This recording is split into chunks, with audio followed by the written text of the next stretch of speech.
Bismillahirrahmanirrahim. Assalamualaikum warahmatullahi wabarakatuh.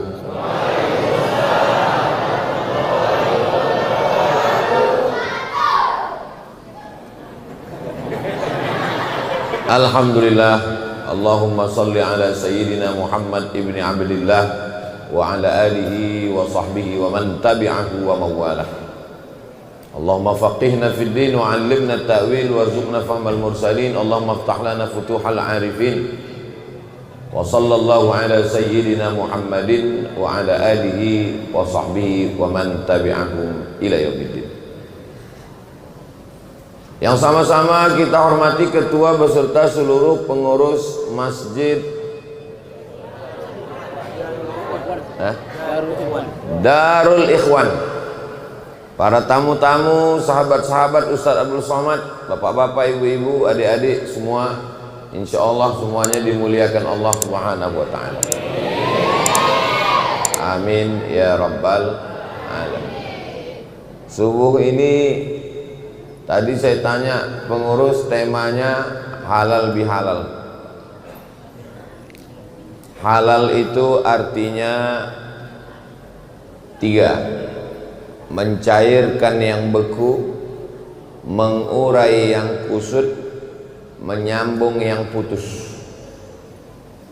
Mencairkan yang beku, mengurai yang kusut, menyambung yang putus.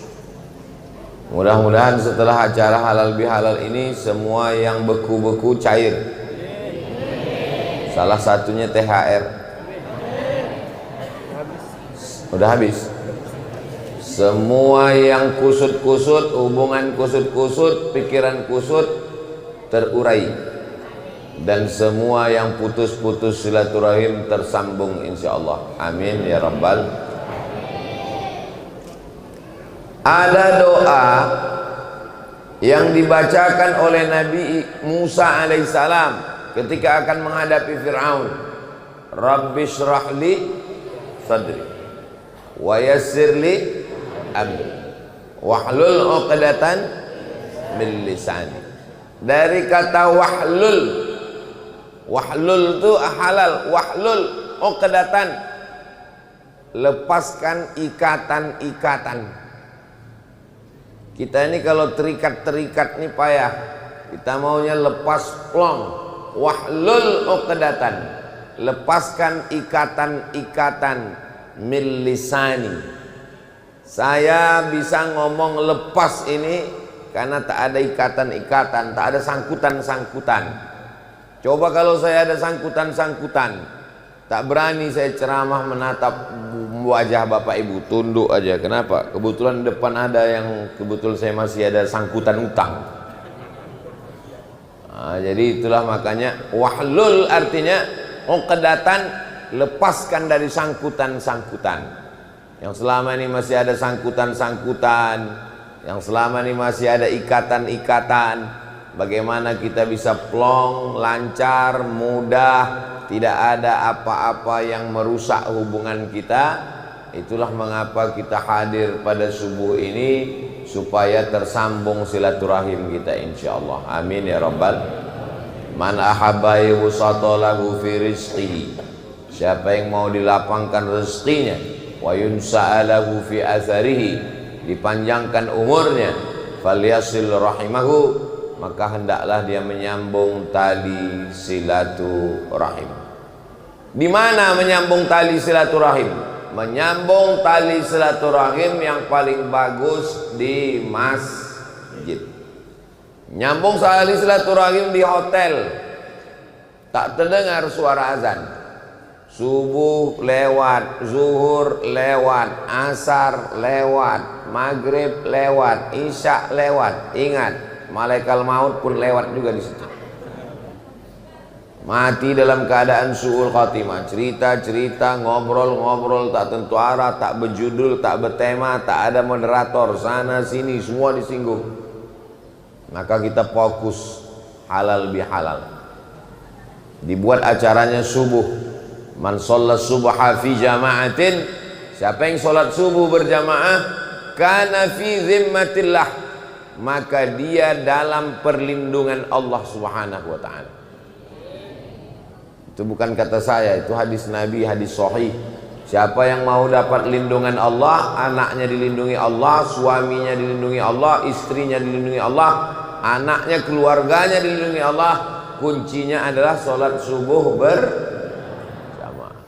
Ada orang sholat subuh ke masjid, pulang dari masjid ditabrak angkot, mati. Komplain ke ustaz. Kata Ustaz Somad, siapa yang sholat subuh berjamaah dilindungi Allah. Itu sholat subuhnya berjamaah, pulang kenapa dia ditabrak mati? Justru kalau kita memandang dengan pandangan hakikat Allah, matinya dia itu adalah salah satu cara Allah melindungi dia.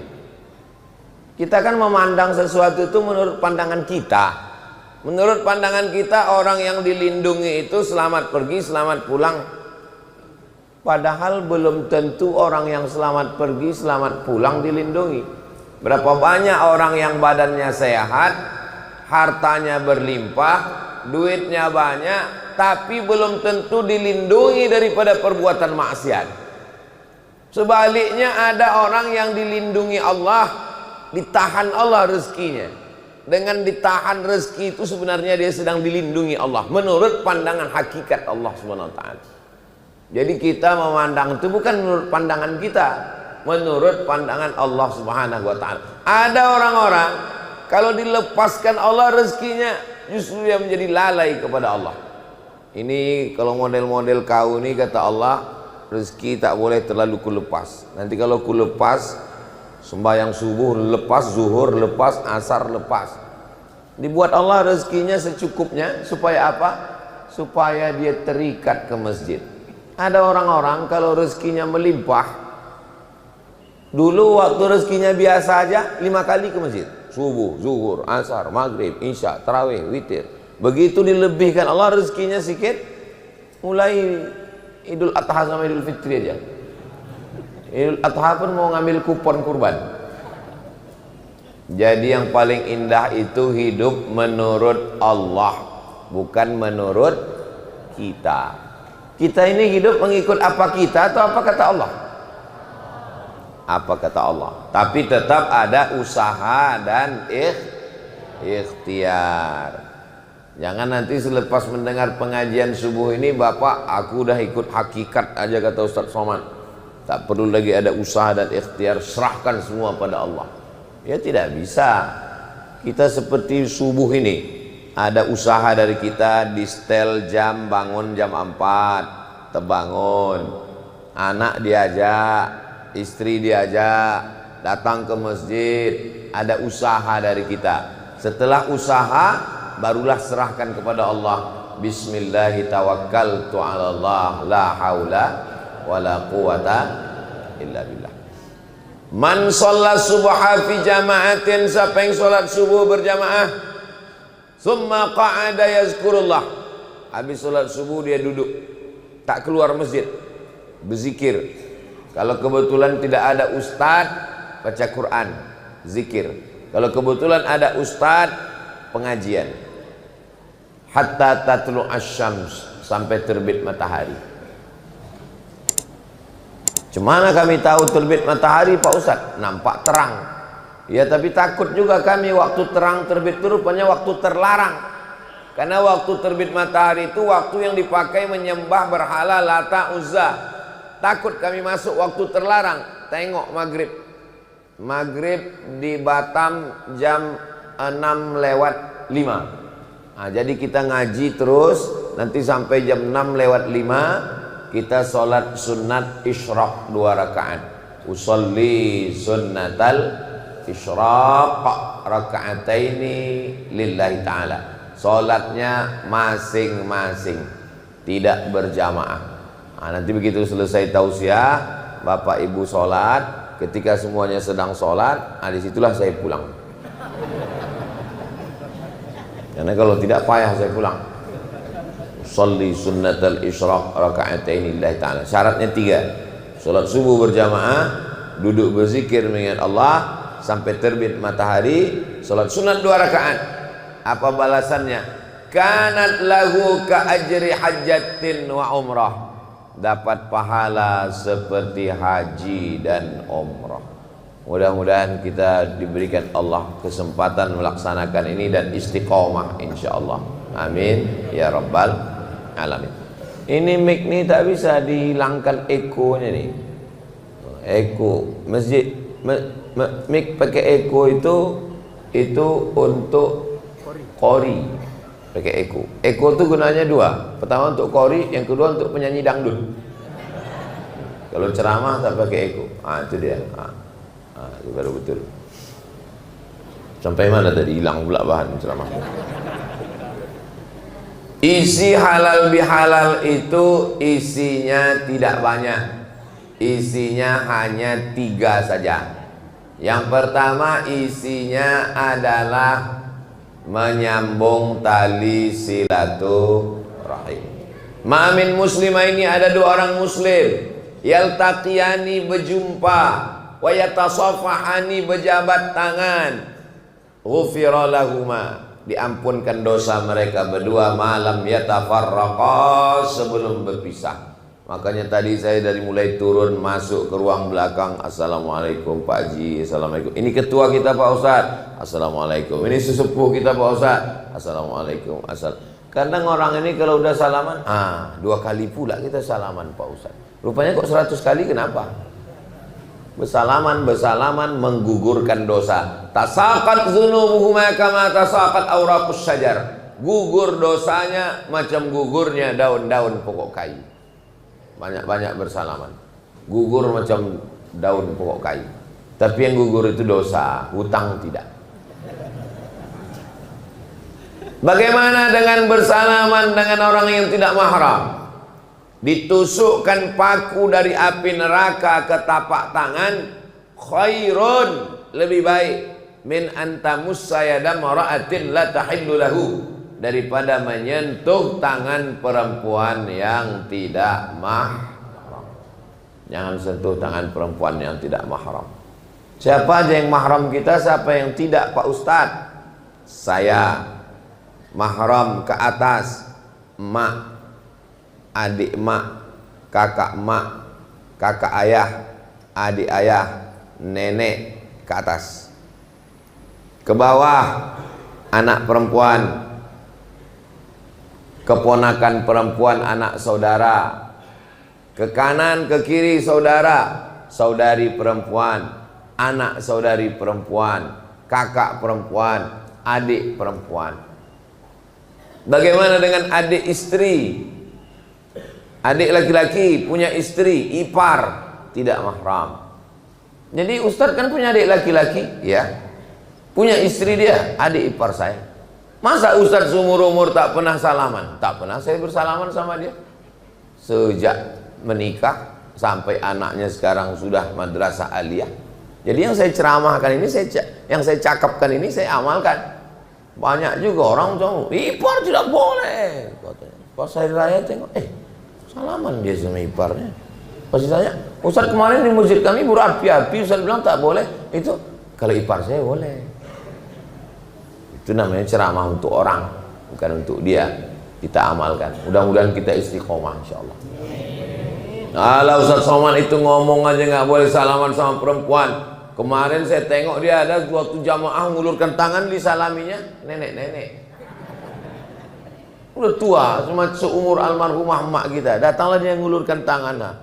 Apa kabar Ustaz Somad? Selalulah aku tengok Ustaz ceramah diulurkannya. Takkan mungkin saya ceramah ditusukkan tapak tangan. Sakit hati dia. Jadi kalau sudah tua tidak apa-apa. Ustaz Somad itu katanya tak boleh bersalaman perempuan. Kami tengok kemarin dia salaman anak kecil belum akil balik dengan perempuan yang tua lanjut usia tak boleh. Adapun perempuan maka sesungguhnya itu adalah perbuatan yang dilarang. Mudah-mudahan yang lalu-lalu macam mana Pak Ustaz? Mudah-mudahan Allah mengampunkan segala silap salah dosa kita. Adapun yang akan datang kita jaga dengan baik. Apalagi orang Indonesia mudah sekali sudah tradisi di beberapa tempat cukup dengan kode-kode aja mau begini. Tapi katanya begini tak boleh Pak Ustadz. Begini itu tuh menyembah berhala Pak Ustadz. Mana pula menyembah berhala? Orang begini zaman dulu menyembah patung, ada patungnya di depan, digini kan ya. Kita mana pula? Rupanya patung ibu itu kan tidak. Kalau saya gini kan ibu, apa kabar bu? Patung rupanya dia kan tidak. Bapak Ibu yang dimuliakan Allah Subhanahu wa taala. Silaturahim ketika datang bertatap muka, lalu kemudian tahadu, berbagi makanan hadiah, tahabbu, maka kamu akan berkasih sayang. Begitu saya sampai ke masjid tadi, disiapkanlah air minum, kuihnya ada yang hijau, ada tak usah saya sebutkan ya, sakit hati jamaah nanti. Banyak kali kuih itu di belakang. Artinya apa? Sesuai dengan kemampuan kita masing-masing. La yukallifullahu nafsan illa wus'aha. Kalau kita bertamu ke rumah orang, disuguhkannya makanan, makanlah. Untuk apa? Menyenangkan hati dia. Karena kalau tak kita makan, tersinggung, sakit hati dia. Begitu juga kita sebagai tamu. Bertamulah saya ke rumah orang Turki di Istanbul. Ustaz Somad, ayo ke tempat kami Pak Ustaz. Kata mahasiswa kita dari Aceh. Sampai saya ke tempat kiai tuan gurunya itu, Masya Allah, duduk saya di sampingnya. Jeruk dikupaskannya, anggur kurma dibelahkannya, dibuangkannya bijinya, disuapkannya pula ke mulut saya. Makan saya udah mau habis nasi itu, ditambahkannya lagi. Udah 2 kali habis, ditambahkannya. Takut pula saya, mak gawat ini. Begitulah rupanya mereka melayan khidmah kepada tamu yang luar biasa. Man kana yu'minu billahi wal yaumil akhir, siapa yang beriman kepada Allah dan hari akhirat, falyukrim dhaifahu, maka muliakanlah tamu. Ini kadang kita memuliakan tamu ini menengok status tamu. Kalau RT air putih, RW kopi tak bergula. Kalau anggota dewan, oh kopi susu. Padahal manusia ini sama di hadapan Allah Subhanahu wa taala. Siapa yang paling mulia? Inna akramakum indallah, yang paling mulia adalah yang paling bertakwa. Begitu makanan sudah disuguhkan, tak mau dia makan. Kenapa Bapak tak makan? Saya puasa Pak Ustaz. Kita sebagai sahibul bait yang punya rumah tak boleh tersinggung. Sakit kali hatiku nengok dia tadi. Kenapa Pak? Waktu dia datang ku kasih minuman, makanan, udah kita susah-susah menyiapkannya, tak dimakannya, tak dihormatinya saya. Kalau ngajinya benar, maka sahibul bait tidak tersinggung. Kenapa? Kata-kata Nabi kalau bertamu ke rumah orang, faman sya'a falyasum. Siapa yang mau melanjutkan puasanya, lanjutkan. Waman sya'a falyuftir. Siapa yang mau makan, silakan makan. Jadi saya kalau bertamu ke rumah orang, atau tamu datang ke rumah saya, tak mau dia minum, bagus, tak habis gula saya. Ngapain kita sakit-sakit hati? Tak usah kita sibuk dengan sakit hati. Itu kresek-kresek itu diisi untuk masjid, yang pura-pura terlalu fokus ceramah biar itu tak diisi, isi. Naik juga ke atas adik-adik. Bapak-bapak ini tak ada bawa duit, itu di atas semua duit. Ibu-ibu yang tak ada bawa duit, masukkan semua, cincin, gelang, anting, masukkan. Bapak Ibu yang dimuliakan Allah Subhanahu wa taala, itu semuanya untuk masjid. Ustaz Abdul Somad tidak pernah ceramah di Batam lalu duitnya dibawa untuk pembangunan pondok pesantren di Pekanbaru, tak pernah. Saya masuk ke Batam ini 2014, sekarang udah 2024, udah 10 tahun saya bolak-balik. Tak pernah kita tabligh akbar di jalan diambil duit orang Batam dibawa ke Pekanbaru untuk pembangunan pesantren, enggak. Semuanya balik ke Batam. Kenapa?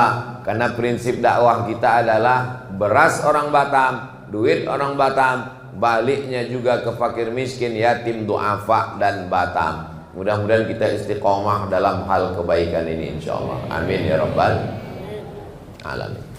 Kalau Ustaz Somad datang ke rumah kami, ya, lalu kami suguhkan makanan. Waktu itu Ustaz sedang puasa, Ustaz makan atau tak makan? Ya tengok dulu lauknya apa. Kalau cuma ayam goreng, saya teruskan puasa. Tapi kalau disediakannya sambal belacan, tak usahlah kita sebutkan ya, menetes pula air dulu. Artinya terserah kita mau berbuka atau tidak. Kalau puasanya puasa sunnah. Tapi kalau puasa wajib tak boleh dibatalkan. Puasa qadha. Ini sekarang nih masih bulan Syawal ini. Ibu yang kemarin tinggal puasanya 7 hari belum mengqadha, maka dia bisa mengqadha puasanya di bulan Syawal, otomatis dapat pahala puasa sunat Syawal. Begitu menurut mazhab Syafi'i. Mazhab apa tuh Pak Ustaz? Mazhab Syafi'i.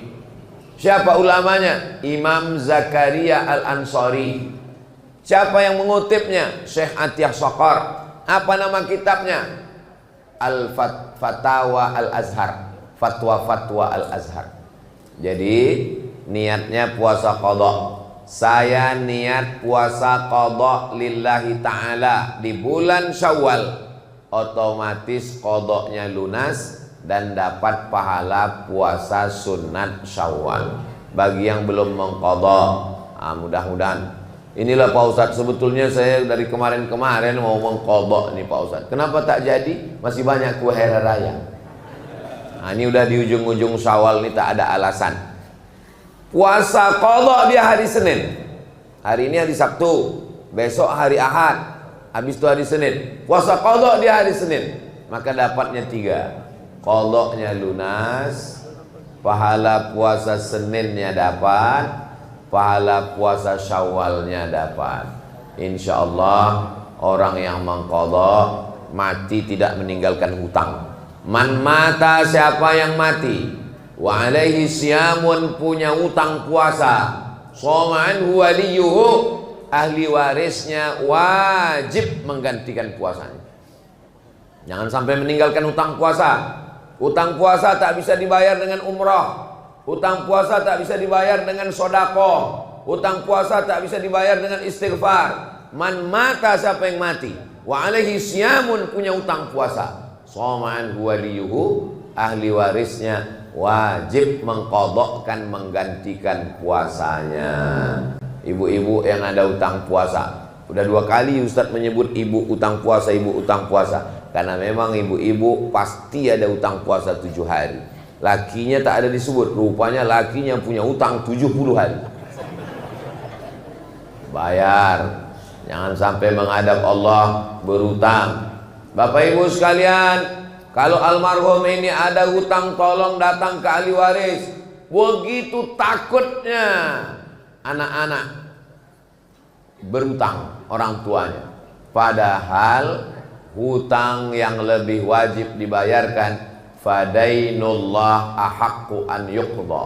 Hutang kepada Allah lebih berhak untuk dibayarkan. Hutang kepada manusia itu wajib, tapi ada yang lebih wajib lagi adalah hutang kepada Allah Subhanahu wa ta'ala. Kalau menyambung tali silaturahim, bersalaman, at'imut ta'am, kasih makanan, jangan membicarakan yang tak penting. Jadi kalau kita bertamu ke rumah orang, assalamualaikum, apa kabar, sehat, isinya watawasau bil haq watawasau bis sabr. Jangan bercakap yang tak tentu arah, semua dibahas macam mesin pompong rusak. Semua dibahas, dari mulai masalah politik, ekonomi, sosial, budaya, pertahanan, keamanan. Habis bahan, ulang balik, habis waktu. Innal insana lafi khusr. Orang yang bertamu itu rugi semua. Yang menerima tamu rugi, yang datang pun rugi. Illal ladzina amanu, kecuali yang beriman, wa amilus solihati, beramal soleh, wa tawasau bil haq wa tawasau bis sabr. saling nasihat menasehati. Termasuklah subuh ini adalah saling nasihat menasehati. Mudah-mudahan apa yang saya sampaikan ini, saya yang menyampaikan, yang tausiah, yang ceramah ini mengamalkannya, diamalkan oleh bapak ibu sampai anak cucu sampai hari kiamat menjadi amal jariah insyaallah. Amin ya rabbal. Bagaimana orang yang tarawihnya kemarin full, witirnya penuh, hatam Quran 3 kali, tapi belum menyambung silaturahim, la yadkhulul jannah, tak masuk surga. Qati'ur rahim, orang yang memutus tali silaturahim tidak masuk surga. Hadisnya kualitas paling tinggi, ada dalam Sahih Bukhari, ada dalam Sahih Muslim. Tak masuk surga orang yang memutus tali silaturahim. Alhamdulillah, masjid kita memfasilitasi untuk bersilaturahim, dibuat acaranya subuh, namanya halal bihalal. Kemarin kita datang ke rumah dia, rupanya dia pulang kampung. Dia datang ke rumah kita tak ada pula di rumah. Datang lagi sekali lagi ke rumah dia silaturahim pula ke keluarganya. Datang lagi dia ke rumah kita silaturahim pula ke kebun binatang. Kalau silaturahim itu datangi keluarga untuk mengenalkan anak-anak. Ini rumah siapa, Mak? Ini rumah siapa ya? Ayah saya sama ayah bapak ini adik beradik. Jadi kalau ayah kita sama ayah dia adik beradik, apa namanya itu? Itu namanya sewali. Kalau sepupu itu emak saya sama emak dia adik beradik, itu namanya sepupu. Kalau ayah saya sama ayah dia adik beradik, itu namanya sewali. Kenapa disebut sewali? Karena kalau ayah saya mati, adik saya perempuan, dia bisa menjadi wali. Itu maka disebut dengan sewali. Kenapa? Bisa mewalikan nikah. Itu maka dia. Ini rumah siapa ya? Emak dia punya emak, nenek, sama nenek saya adik beradik. Itu namanya dua pupu. Kalau emak adik beradik sepupu. Kalau di rumah almarhumah emak saya buatkan Abdul Somad, nama emaknya Hajah Rohana, nama emaknya Siti Aminah, nama ayahnya Syekh Abdurrahman, nama ayahnya Nahoda Alang, nama ayahnya Nahoda Ismail. Yang ini bercabang-bercabang ke sini, yang ini bercabang-bercabang ke sini, yang ini bercabang-cabang ke sini. Di print buat. Jadi setiap anak-anak ini datang, tanya, apa hubungan kau sama dia? Saudara, gitu dia. Cumana hubungan saudaranya? Entah. Pokoknya saudara lah. Jadi ditengoknya daftar itu. Siapa nama ayah kau? Si ini, tengok. Ada di sini. Oh, di sini. Siapa nama emak kau? Sini. Ada di sini. Ada. Itu hubungannya. Oh, begitu hubungan kami. Jangan sampai anak-anak kita ini tak tahu. Tak tahu dia. Siapa itu? Siapa ya? Pergilah saya ceramah ke PTP. Sampai di PTP itu, baik sekali bapak di PTP ini. Padahal umurnya di atas saya. Diciumnya tangan saya. Saya tarik, segan saya. Saya kalau orang tua mencium tangan, segan saya. Sebaya, kecuali anak-anak itu untuk adab. Saya tarik. Heran saya, kok baik kali bapak ini sama saya. Padahal saya tak begitu kenal. Begitu selesai acara, barulah dia bilang, Ustadz Somad, Ustadz lebih tua dari saya. Perasaan saya baru umur saya ini sekitar 227 kelihatannya. Kenapa pula saya lebih tua? Jadi kita ini yang paling tua ini purba Pak Ustadz. Di bawah purba ini batu bara. Habis itu baru matondang.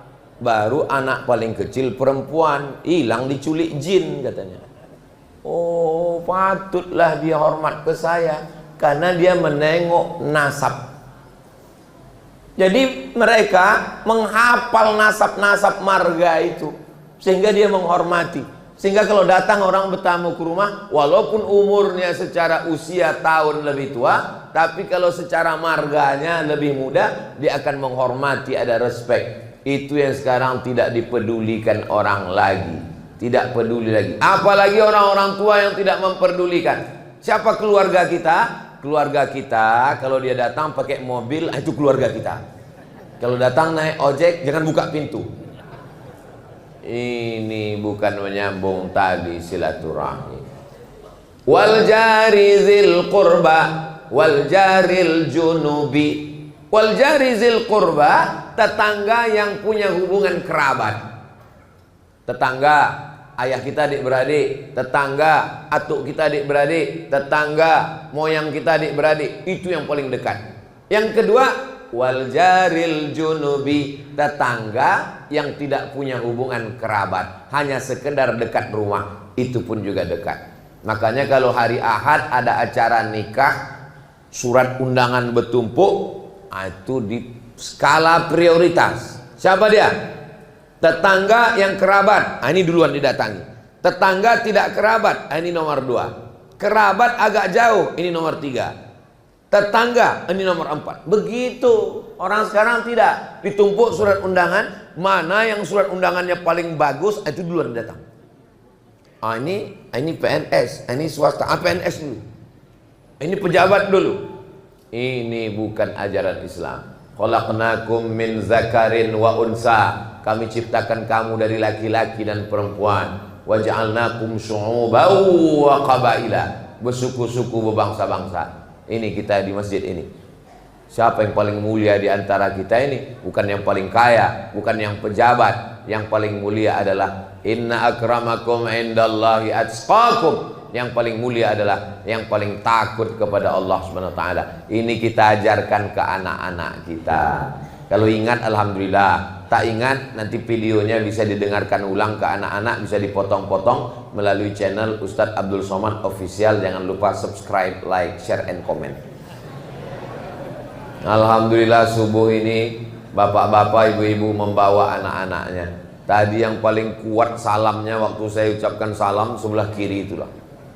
Wabarakatuh. Habis itu orang itu pun sama dia ceramah di situ. Saya belum pernah marah anak-anak ribut, belum pernah. Belum pernah saya marah anak-anak lari-lari, lompat-lompat di masjid, belum pernah. Kenapa? Karena dia memang anak-anak. Kalau serius dia khawatir pula kita dia udah tua. Masa-masa anak-anak, masa-masa bermain. Jadi anak-anak itu bawa dia bermain di masjid. Selama di masjid kita masih banyak anak-anak, itu di belakang anak-anak. Anak-anak. Selama di masjid kita masih banyak anak-anak, insya Allah masjid ini masih tetap ada sholat berjamaah 30 tahun yang akan datang.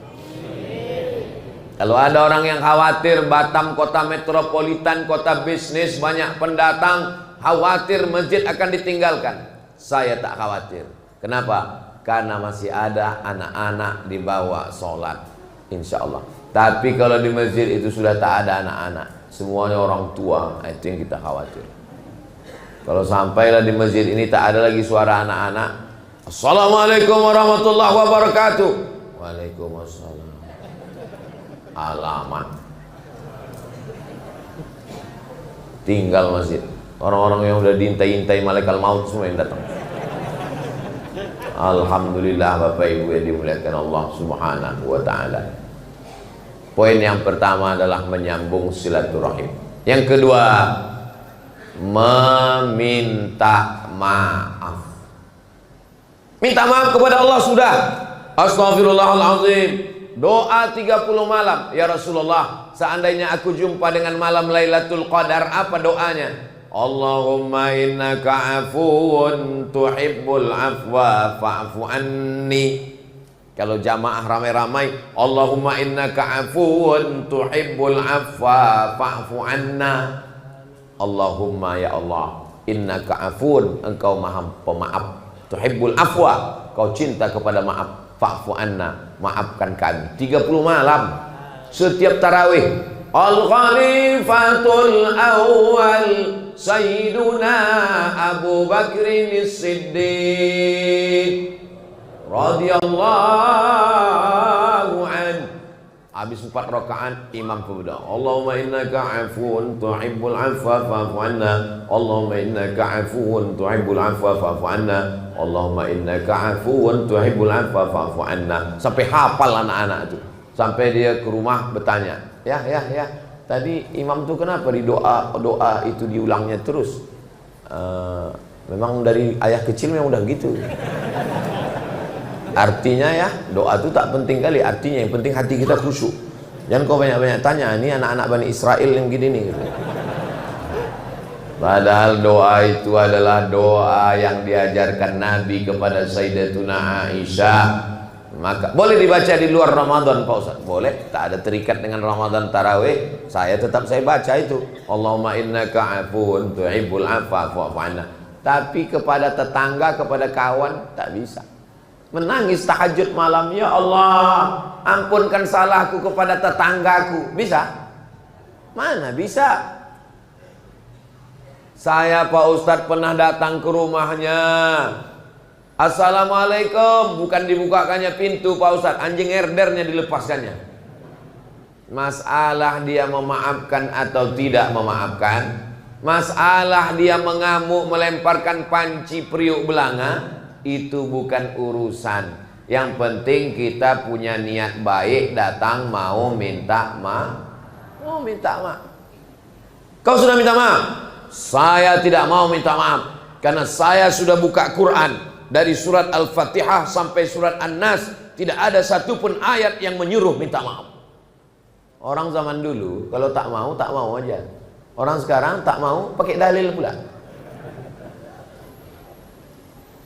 Kalau begitu cara kau berpikir, nanti kau tak sholat subuh. Saya sudah buka Quran dari surat Al-Fatihah sampai An-Nas. Saya tidak menemukan ada sholat subuh 2 rakaat. Cobalah cari kalau ada dari Al-Fatihah ke An-Nas. Ada rupanya sholat subuh disebutkan di situ 2 rakaat. Mana ada? Aqimis salata liduluki syamsi ila ghasaqil laili wa qur'anal fajr. Itulah sholat subuh. Tak ada disebutkan 2 rakaat. Penjelasan tentang sholat subuh 2 rakaat, takbiratul ihram, baca iftitah, baca fatihah, baca ayat, rukuk, iktidal, sujud, duduk antara sujud, 2 rakaat, pakai kunut mazhab Syafi'i, tak berkunut mazhab Hanafi dan Hambali. Itu ada dalam hadis Nabi Muhammad sallallahu alaihi wasallam. Kenapa Ustaz Somad tak mau jadi imam? Tak pandai Ustaz jadi imam. Bisa saya jadi imam. Bismillahirrahmanirrahim. Bisa. Alhamdulillah tak bisa jadi imam. Dan kenapa Ustaz tak mau jadi imam? Saya tak tahu masjid ini berkunut apa tidak. Takut saya salah masuk. Maka kalau kita ustaz penceramah datang ke masjid, silakan imam tetapnya maju ke depan. Masuk saya ke dalam masjid. Saya kalau jadi imam, saya bismillahnya jahar. Bismillahirrahmanirrahim. Rupanya masjid itu masjid Muhammadiyah. Bismillahnya sir. Bismillahirrahmanirrahim. Alhamdulillahirabbil alamin. Saya kalau jadi imam, saya pakai kunut subuh. Rupanya masjid itu masjid At-Taqwa, tidak ada kunut subuhnya. Masalah kunut tak berkunut, bismillah nyisir atau jahar, itu masih masuk 4 mazhab Ahlus Sunnah wal Jamaah. Bagi orang yang berilmu tak masalah. Tapi kalau ada makmumnya yang awam, tiap subuh dia tiba-tiba didengarnya, wah ini lain ini kata dia. Nah, ini penting, rusak hati jamaah. Maka biarkan aja imam yang sudah ada itu maju ke depan. Ini Bapak Ibu penting. Ini sebagian daripada adab-adab silaturahim. Tunjukkan sama saya mana hadisnya Nabi minta maaf. Kalau Ustaz bisa nunjukkan hadis Nabi minta maaf, baru saya mau minta maaf. Nabi naik ke atas mimbar. Biasanya Nabi naik ke atas mimbar itu untuk khutbah. Kalau di dalam itu tak ada mimbarnya, itu musola. Kalau ada mimbarnya, masjid jami', karena ada sholat Jumatnya. Ini masjid ini ada mimbarnya, tinggi. Ini kalau khotibnya udah agak tua, gampang aja dari atas. Macam pondok durian. Biasa tangga kan dari depan gini. Ah, ini meliung dari belakang. Jangan-jangan pakai eskalator belakang. Maka dalam Islam diajarkan tentang mendengarkan khutbah. Naik Nabi ke atas mimbar, tapi Nabi tak menyampaikan khutbah. Apa kata Nabi? Man kuntu jalattu lahu zahran fahadha zahri. Siapa yang pundaknya pernah aku cambuk, waktu aku mencambuk kuda, rupanya dia ada di balik kuda itu. Lalu ujung cambuk itu kena ke badannya, dia tersinggung sakit hati. Hadza zahri, ini pundakku. Falyastaqit minhu, silakan balas. Orang sekarang kalau mau minta maaf, mohon maaf lahir batin ya, mohon maaf lahir batin ya. Bukan begitu minta maaf, bawa cambuk dari rumah. Nah, kalau pernah aku cambuk, cambuk nah, cambuk. Begitu Nabi minta maaf. Siapa yang pipinya pernah aku tempeleng, tempelenglah aku.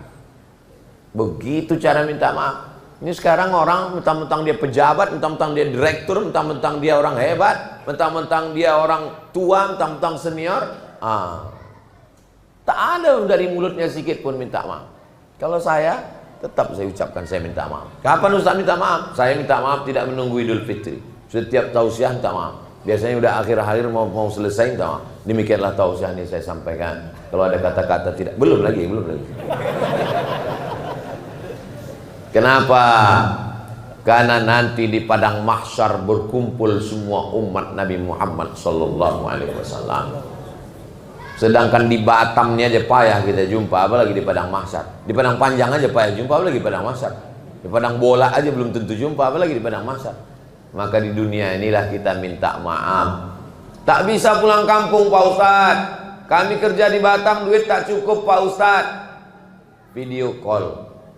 Minta maaf ya, mohon maaf zahir batin, minal aidin wal faizin, mohon maaf zahir dan batin.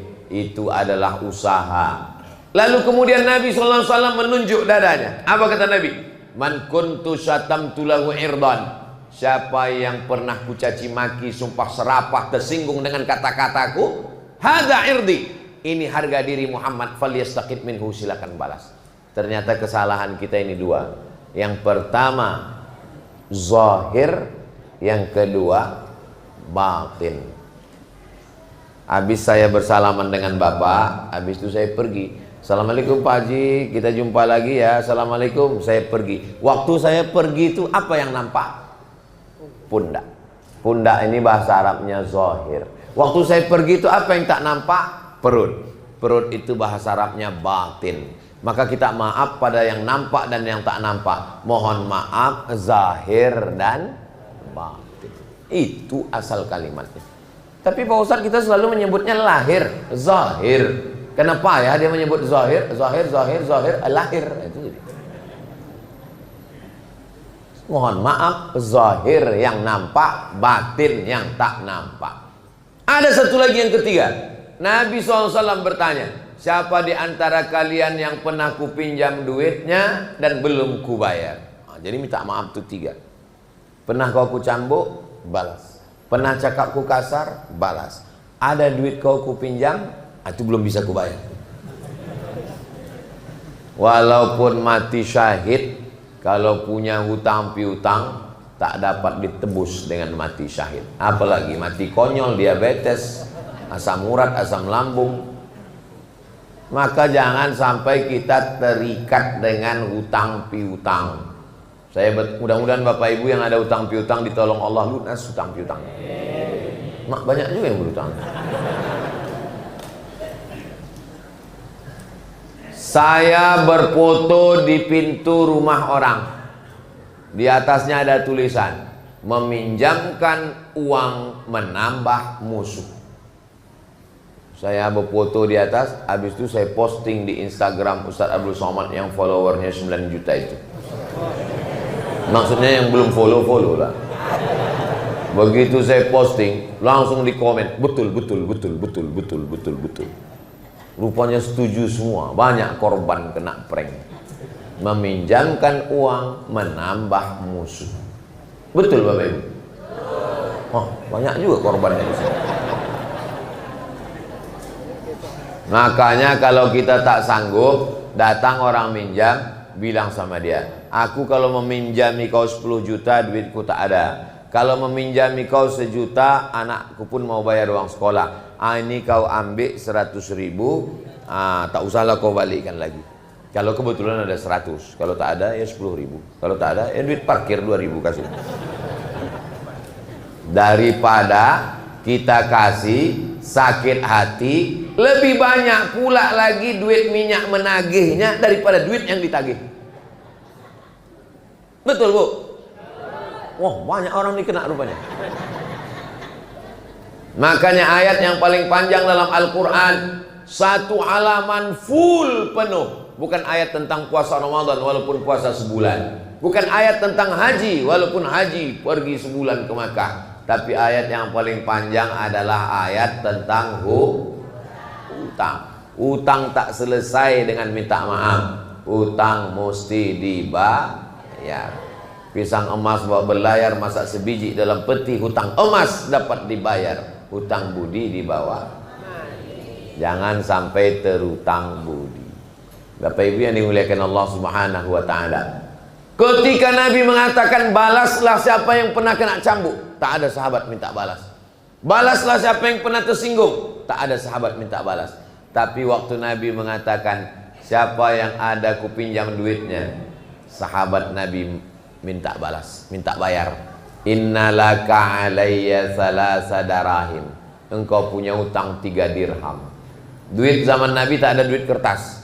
Duit cuma 2. Duit emas namanya dinar, duit perak namanya dirham. Inna alaka alayya salasa darahim. Kau punya utang 3 dirham ya Rasulullah. Kata Nabi kepada sepupunya Fadl, saudara sewalinya Fadl bin Abbas. Ayah mereka adik-beradik. Nama ayah Nabi Abdullah, nama ayah Fadl Abbas. Abbas dengan Abdullah adik-beradik sama-sama Abdul Muttalib, anak Abdul Muttalib. Irfa' ya Fadl, hai Fadl, tolong bayarkan. Maka dibayarkanlah hutang Nabi Muhammad sallallahu alaihi wasallam. Jangan sampai mati meninggalkan hutang. Dulu orang berutang tak banyak.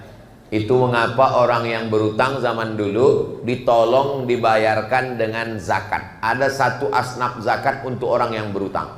Innamas shadaqatu lil fuqara wal masakin wal amilina 'alaiha wal mu'allafati qulubuhum wa fir riqab wal gharimin wa fi sabilillah wa ibnis sabil. Yang nomor 6, orang yang berutang. Itu sekarang tak bisa dipakai. Kalaulah Basnas membuat pengumuman kepada gharimin yang berutang, silakan Basnas kasih zakat. Habis semua kantor Basnas diserang. Karena sekarang orang semua berutang. Priuk utang, belanga utang, mesin cuci utang, kompor gas utang, mobil utang, rumah utang. Satu-satunya yang lunas di rumah itu cuma 1, bininya. Karena Pak Kua tak mengasih hutang. Waktu akad itu kata Pak Kua, ini contoh akadnya, aku nikahkan engkau dengan anakku dengan sebentuk cincin emas tunai. Andai Pak Kua membolehkan hutang juga bini itu. Jangan berutang, karena kalau kita mati, ruh kita tak diterima Allah sebelum dibayarkan hutang. Itulah kenapa ahli waris selalu meminta kepada bapak ibu jiran tetangga, setelah acara pengkebumian ini, datanglah kepada ahli waris. Yang kecil-kecil kami bayar, yang besar-besar kami tunda. Ustadz, kalau ada orang meninggal dunia punya utang, siapa yang wajib membayarnya? Yang wajib membayarnya adalah harta almarhum, tirkah. Apakah anaknya wajib membayar? Anaknya tidak wajib membayar dari harta anaknya sendiri. Ingat itu baik-baik. Makanya kalau meminjamkan sama orang, jangan berharap anaknya akan membayar, karena anak tidak wajib membayar dari harta anak itu sendiri. Tapi dia bayarkan dari harta warisan bapaknya. Mim ba'di wasiyatin, keluarkan wasiat. Wasiat yang dikeluarkan 1/3 harta. Makanya masjid Darul Ikhwan jangan bangga dulu kalau ada jamaah mengasih wasiat. Saya wasiatkan untuk masjid Darul Ikhwan itu ruko saya wakafkan untuk Masjid Darul Ikhwan. Jangan senang dulu. Kenapa? Karena wakaf wasiat hanya 1/3. Begitu meninggal ditengok warisannya berapa, rupanya ruko itulah satu-satunya. Tak bisa masjid mengambil. Karena apa? Karena yang 2/3 diserahkan kepada ahli waris. Meminta maaf sudah selesai. Apakah Bapak Ibu sudah minta maaf? Tradisi almarhumah orang tua saya minta maaf sebelum berangkat sholat id. Saya pun melanjutkan ke istri, ke anak saya juga begitu. Sebelum berangkat duduk dulu, baru minta maaf. Kenapa begitu? Karena kata almarhum orang tua saya, nanti kalau sudah di tanah lapang tuh kau udah bersalaman tak sama siapa-siapa. Di rumah dulu, habis itu baru berangkat. Kemarin waktu hari 1 Syawal itu, banyaklah saya tengok orang memposting istrinya minta maaf, suaminya merekam pakai video. Tulis di komennya, makhluk terkuat di dunia sedang minta maaf. Minta maaf jam 7, 7.30 diulangnya balik.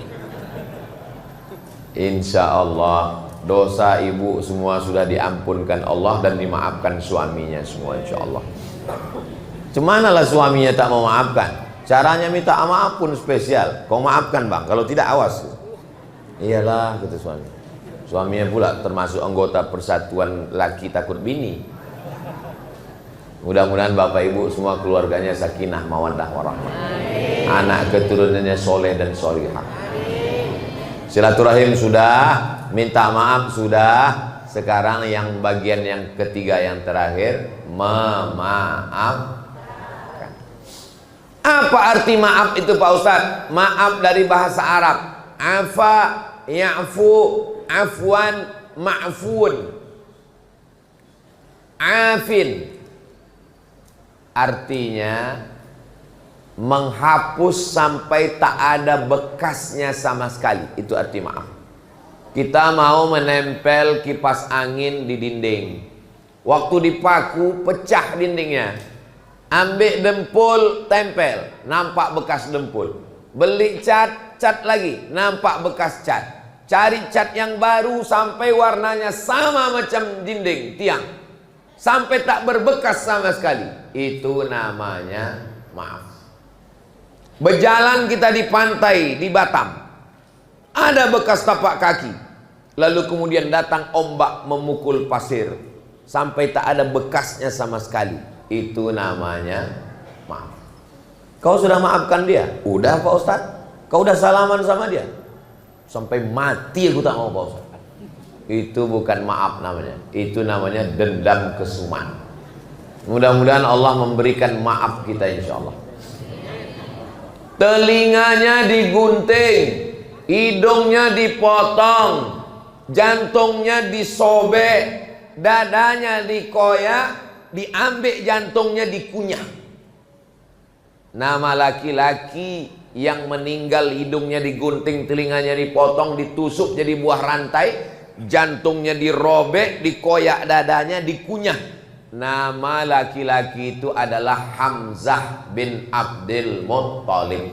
Makamnya di Syuhada perang Uhud di belakang Masjid Nabawi. Panjang umur sehat badan, nanti kita insya Allah bulan Agustus, bulan Oktober, 1 Oktober ziarah ke makam Hamzah bin Abdul Muttalib dalam program Umroh Akbar bersama Ustadz Abdul Somad. Amin. Ongkos tanggung masing-masing. Makanya orang kalau ziarah ke makam Hamzah itu meleleh air matanya.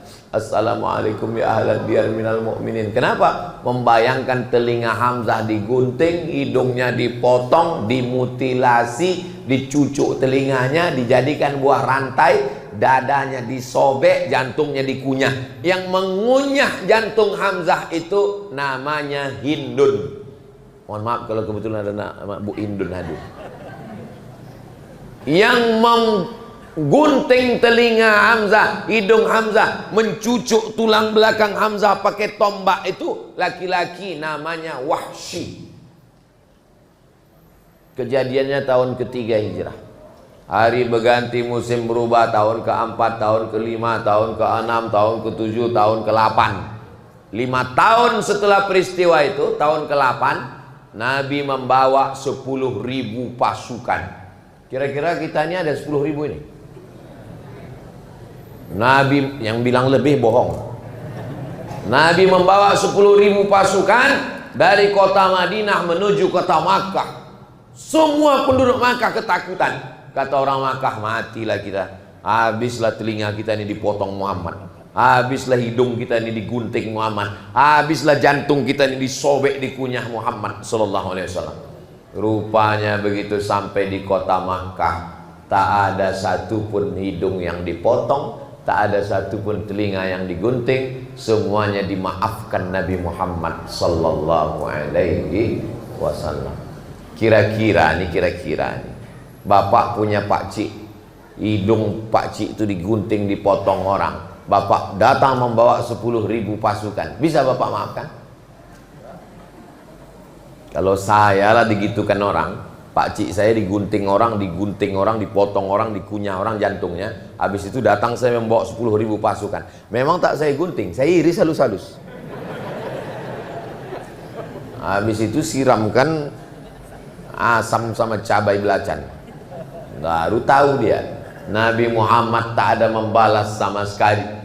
Itulah yang menyebabkan orang Makkah itu masuk Islam. Turunlah ayat, idza jaa nasrullahi wal fath. Datang pertolongan Allah dan kemenangan. Wa ra'aitan nasa yadkhuluna fi dinillahi.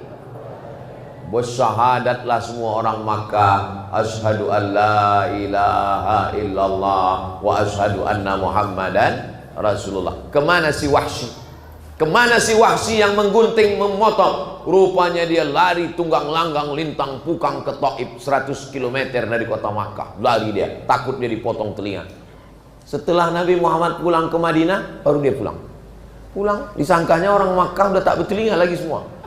Sampai di Makkah ditengoknya, sehat-sehat kalian semua, masih bertelinga lagi kalian gitu ya. Ada kalian yang digunting Muhammad? Tak ada. Sallallahu alaihi wasallam.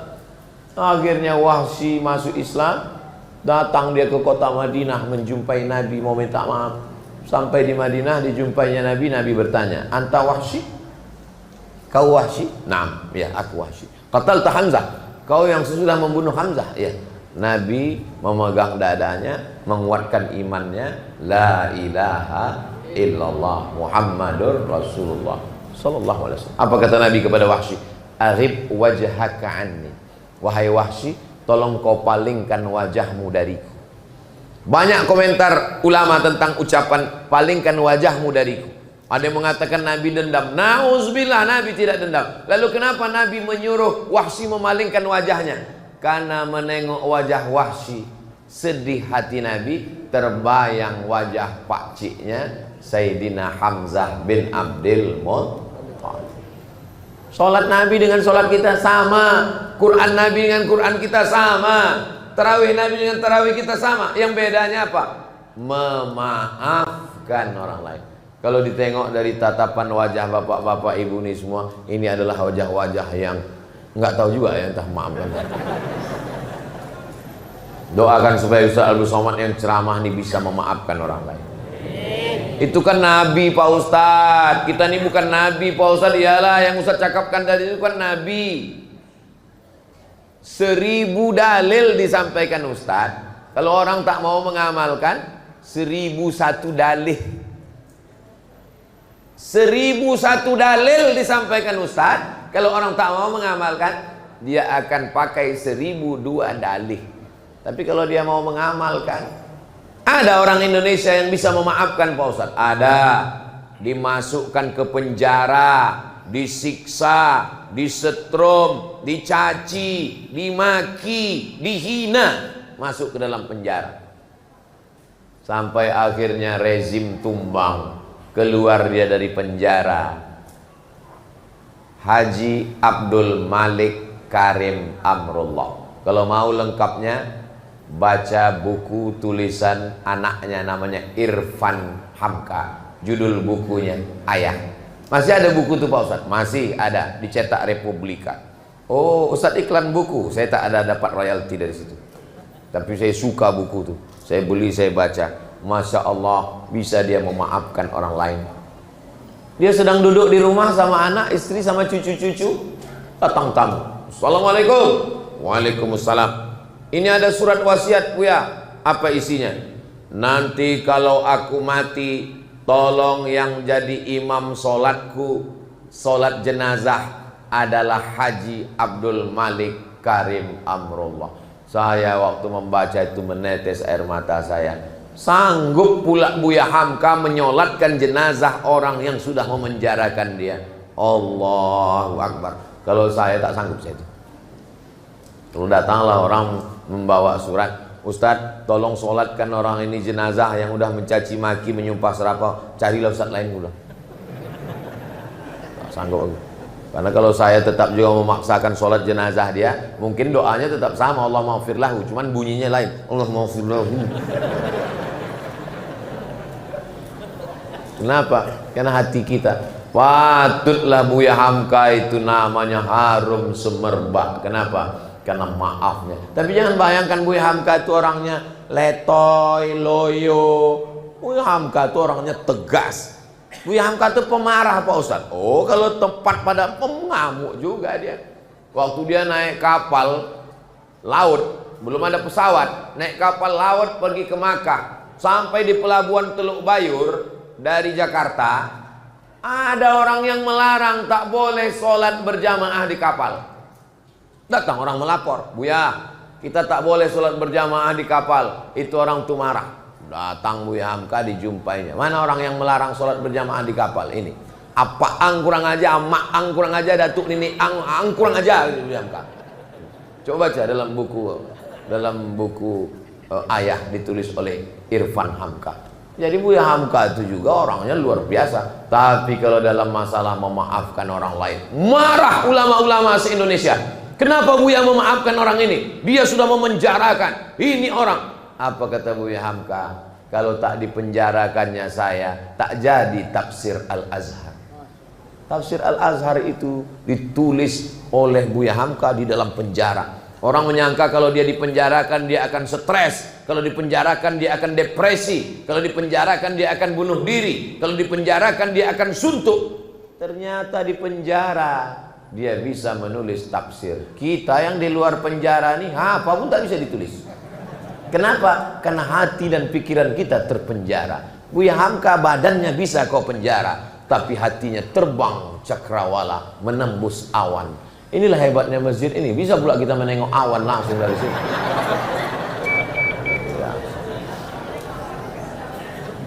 Hebatnya lagi masjid Darul Ikhwan ini, terbit matahari berbunyi langsung.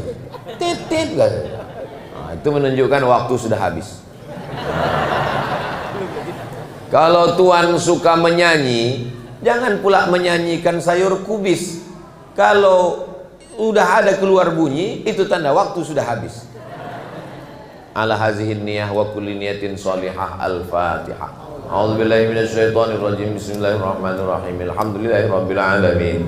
Arrahmanirrahim. Maliki yaumiddin. Iyyaka na'budu wa iyyaka nasta'in. Ihdinas siratal mustaqim, siratal ladzina an'amta 'alaihim ghairil maghdubi 'alaihim waladdallin. Amin. Allahumma ij'alna minal 'afina 'anil nas. Jadikan kami orang yang bisa memaafkan orang lain. Waj'alna minal musta'afin. Jadikan kami orang yang mampu meminta maaf kepada orang lain. Allahumma ja'alna minal mutawassilin. Jadikan kami orang yang rajin menyambung silaturahim. Rabbana ighfir lana dzunubana, ampunkan dosa kami, wali abaina, ayah kami, wali ummahatina, mak kami, wali azwajina, pasangan hidup kami, wali dzurriyyatina, anak cucu keturunan kami, wali masyaikhina, guru-guru kami, wali man hadarana, semua yang hadir di Masjid Darul Ikhwan ini, wali man syarakana wa syahadana, semua saudara kami yang mengikuti kajian ini melalui streaming dari jarak jauh, ampunkan juga silap salah dosanya ya Allah. Allahumma astur uyubana, tutupi aib kami di hadapan manusia dan di hadapan-Mu ya Allah. Allahumma khtim bis salihati a'malana, tutup amal kami dengan husnul khatimah. Allahumma arzuqna al-istiqamata ala syari'atil ghadra wa tariqatil bayda. Berikan kami istiqamah dalam iman dan Islam. Allahumma ja'al akhir kalamina, jadikan akhir kalam kami waktu ajal kami sampai malaikat maut mencabut nyawa kami. kalimat yang keluar dari mulut kami, la ilaha illallah Muhammadur Rasulullah sallallahu alaihi wasallam. Rabbana atina fid dunya hasanah wa fil akhirati hasanah wa qina adzabannar. Wa sallallahu ala sayyidina Muhammad wa ala alihi wa sahbihi wasallam. Walhamdulillahi rabbil alamin. Taqabbalallahu minkum minna wa minkum taqabbal ya karim. Mohon maaf segala perhatian. Terima kasih atas segala perhatian. Mohon maaf segala kesilapan. Wassalamualaikum warahmatullahi wabarakatuh. Waalaikumsalam.